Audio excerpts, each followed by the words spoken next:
Hello everyone, my name is Riley Smith and welcome to the History Behind channel. Today we'll be heading back to Garden City to discuss another case regarding a murderer known as Greg Brawn.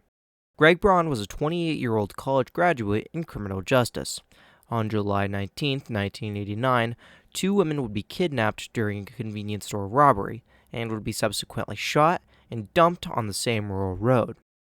Our first victim had two shots fired into the back of their head, with a .25 caliber casing laying next to their body. Another victim would be laid out in a similar manner, with two shots being fired by a .25 caliber weapon, and a Salem cigarette butt being located next to their body. 2 days later, on July 21st in Pampa, Texas, another murder would play out in an exactly similar fashion to the murders in Garden City. Robbery of a convenience store, kidnapping of a woman, and a murder with a .25 caliber handgun. It was at this point that police closed in on a suspect that had also been picked out of a lineup from two witnesses from the murder. Although, that exact same day, Garden City police detectives learned about 3 more murders that was in the exact same fashion in Ardmore, Oklahoma. Robbery, kidnapping, murder. Although the suspect they had in custody matched the description to a T and was picked out of a lineup by 2 witnesses to the crime, it was later learned that they had the wrong man.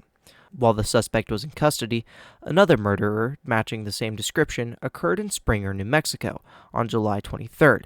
Another 2 victims would be murdered, with police catching Greg Brawn just 40 minutes after the murders took place. Greg Brawn was quoted with saying, "You guys must be proud.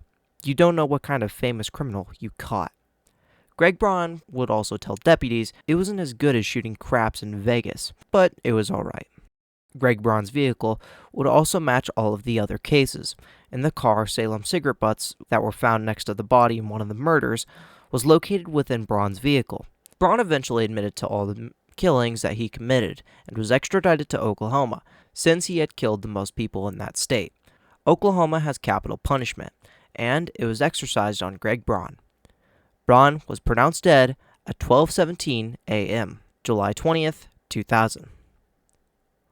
One thing we can learn from this case is pattern: robbery, kidnapping, murder, with the same gun being used in a similar disposal style. Drugs would also play a key part in this case, with cocaine being one of the drugs that influenced one of the murders in Garden City, according to Greg Brawn himself. We must remember that not everyone starts off as a murderer, but becomes a murderer. Whether it was mental illness that led to this man to kill, or if it was drugs, nobody can be for certain.